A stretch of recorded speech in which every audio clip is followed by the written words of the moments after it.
Constantine. A movie about good, evil, and a man just caught smack dab in the middle.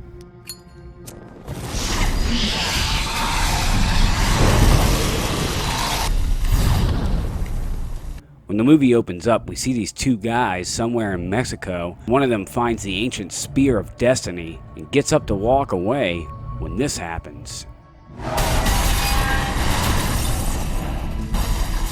Then this dude just jumps up and runs away like nothing ever happened. Holy shit! Cut to some random house in Los Angeles where we see this chick is extremely possessed. Who you gonna call? John motherfucking Constantine. John gets to the apartment complex, sees the possessed chick, and decides to provoke the demon a little bit. John Constantine. Asshole. He figures it's a wonderful day for an exorcism and gets to work. He totally exorcises the shit out of the demonic fuck. Time. This is where we meet the one and only Chaz Kramer, asshole. Chaz Kramer, asshole. Move the car! What? Move the damn car! Now that he has everything set up, John figures it's time for the good old mirror trick. For your boss. Then right as the demon tries to break out of the mirror, he launches that son of a bitch right out of the fucking window. And as he's going to leave, he notices a picture of a very familiar spear on the wall.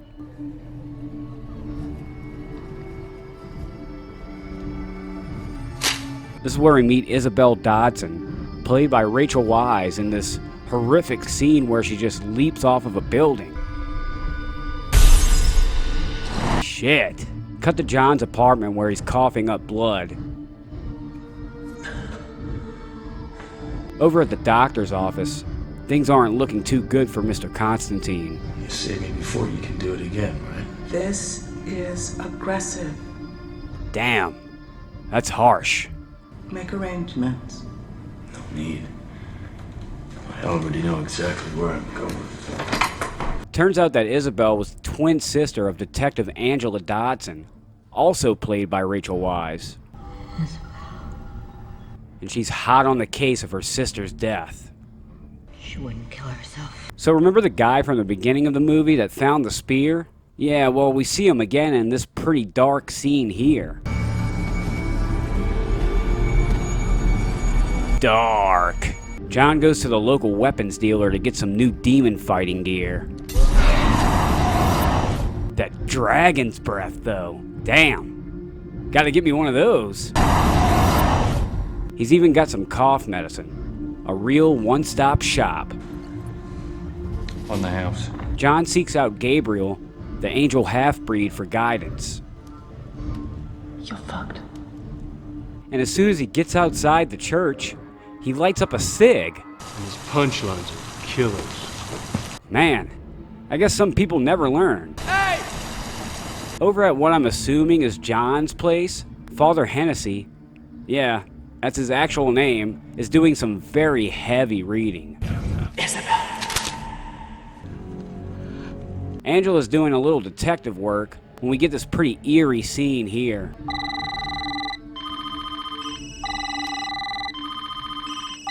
John goes to having a cough attack when this happens. He gets attacked by a demon made entirely of bugs and all kinds of creepy crawly shit. Should have minded your business, exorcist. But he does his Constantine thing and squishes that fuck.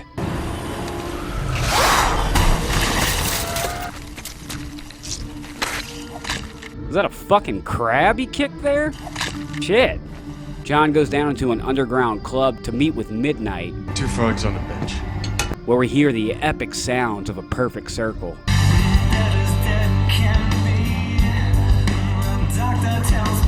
Gotta say, this scene here, like all the colors, the music, just everything, the whole setting, is just true eye candy.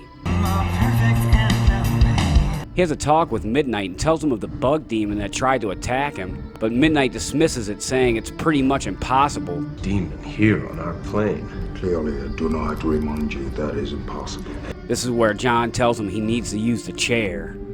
But before he can use the chair, Balthazar, played by Gavin Rossdale of the band Bush, yeah, that Bush, I want you to remember. He's this half-breed demon fuck. Constantine and him have sort of a history, I guess you could say. Yeah, he hates his fucking guts. I'll deport your sorry ass right where you stand, you half-breed shit. John then has another cough attack and dips out.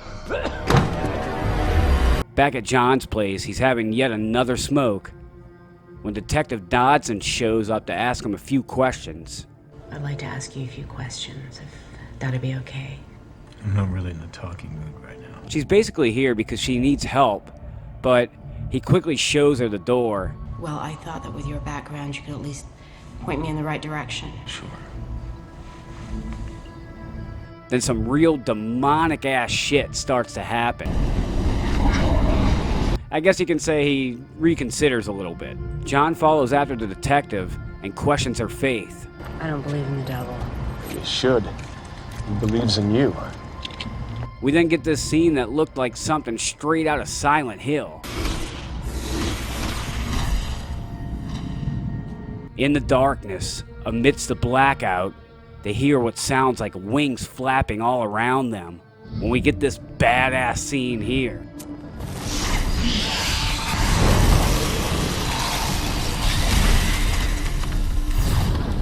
So, I guess you can say she's a believer now? I don't think they were after me. And now it's time to take a trip to hell. Let's see if she's in hell. With a pot of water, a cat, and a chair, John is on his way to the Netherrealm.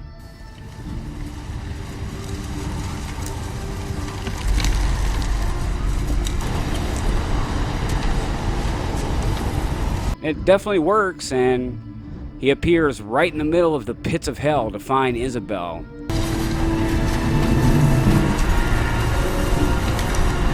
He finds Isabel in hell. That rhymed.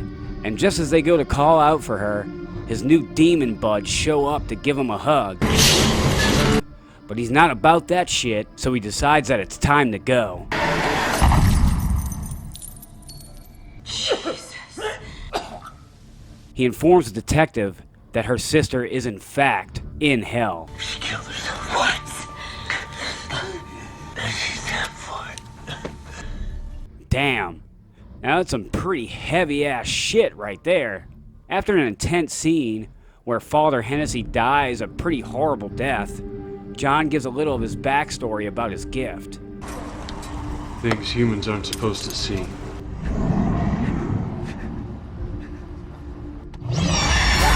And he sorta explains what he does. I'm a half-breed, breaks the rules, and deport their sorry ass straight back to hell. And why he does it. I don't get them all, but I've been hoping to get enough to ensure my retirement. He's ultimately really just trying to get into heaven at the end of the day. You're trying to buy your way into heaven. What would you do if you were sentenced to a prison where half the inmates were put there by you? The detective gets a call about a murder, and when they get there, John sees that the victim is actually his old friend. Why didn't you call me, you son of a bitch? And when he leans down to look at the body, he sees the same mark that Isabel had on her wrist when he saw her in hell. They go where Isabel died to see if she might have left something behind. The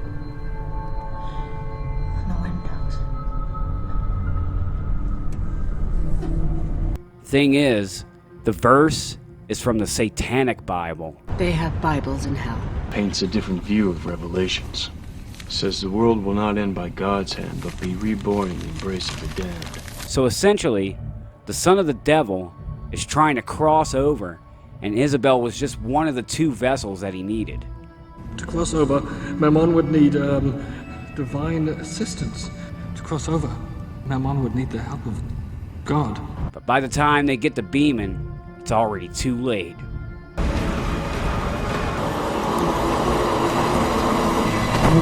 Later on that night, the detective comes over, and now it's her turn to take a trip on the highway of hell.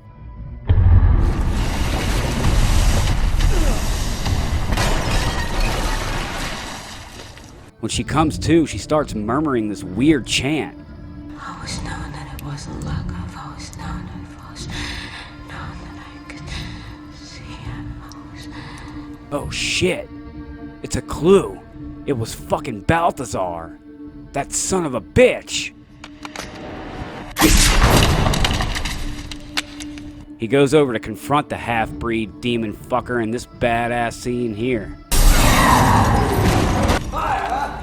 I was born of this! How's Mammon crossing over, you half-breed piece of shit? John then pulls out his holy brass knuckles and brings down the wrath of the Almighty on his punk demon ass. And now it's time for a good old-fashioned exorcism interrogation. You really knew your last rites. His evil ass can't take much more and spills the beans. Whatever killed the Son of God will give birth to the son of the devil. As he's going to walk away, the demonic fuck is talking all kinds of shit. So John cancels his fucking contract. You brought her right to us. They go to leave and all of a sudden this happens.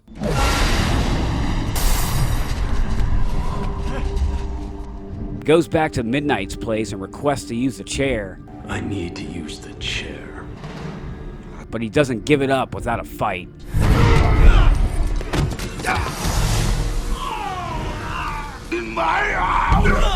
Damn. I guess he forgot to say please. Consider it a last request. John sits down in the chair, and with a jolt, he sees a vision of the one who wields the spear.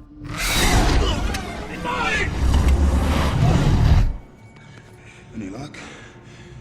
That's a word for it. And now it's time for one last show. One last show. John rigs the sprinkler system up to spray holy water. Holy water? And then we get this badass scene here. Fuck yeah. Dude is a fucking demon destroyer. Over in hell, the detective gets jump scare possessed by a demon that looks more like an alien than a demon. They find the detective face down in the pool when he figures out that she's extremely possessed.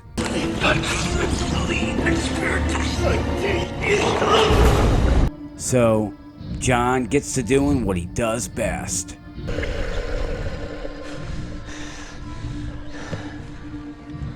When out of nowhere, this happens.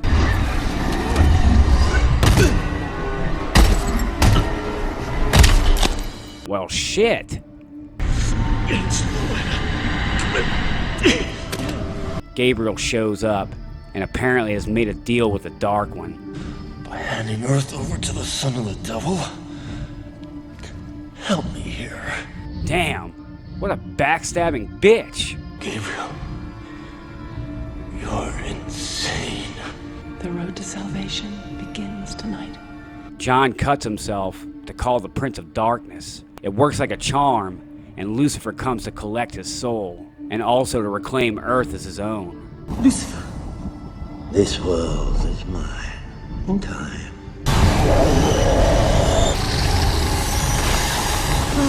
This is where John proposes to sacrifice his life for Isabel's. You're willing to give up your life so she can go to heaven. Fine. It's done. And because he selflessly sacrificed himself, he saves the world from total damnation, and also from the son of the devil being reborn onto the earth. So, he pretty much saved the fucking day. Or, the world. He finally gets accepted into the kingdom in the sky. No, this one belongs to me. But right as he's about to enter the pearly gates, he flips off Satan and is totally denied his chance. Lucifer then grabs a hold of him and reaches his hands inside of his lungs and pulls out all of the tar and cancer, allowing John to live to see if his soul is truly worthy to go to hell or not. Your soul truly belongs in hell. After he gives Gabriel, who is all human now, a piece of his mind, or the butt of his badass cross shotgun. That's called pain. Get used to it.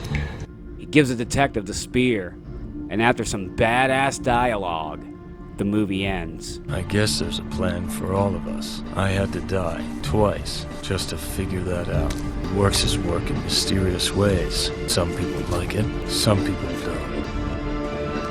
I gotta say, I highly recommend this film, folks. This is a true underrated gem, indeed. I know some of the CGI, like the computer graphics and shit, are really fucking pretty dated and look pretty hokey. But other than that, it's got a solid cast, and Keanu Reeves is just badass as fuck, but he's pretty much badass in almost any movie he's in. And his name's John, again, so, I mean, that tells you the movie's badass in itself. Bird on the ladder. Sorry. And this was back when movies actually had really good soundtracks.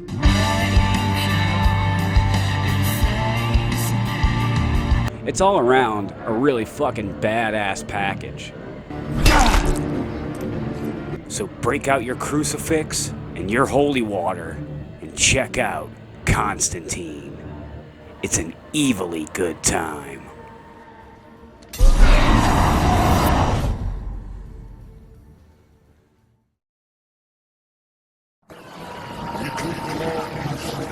Let's get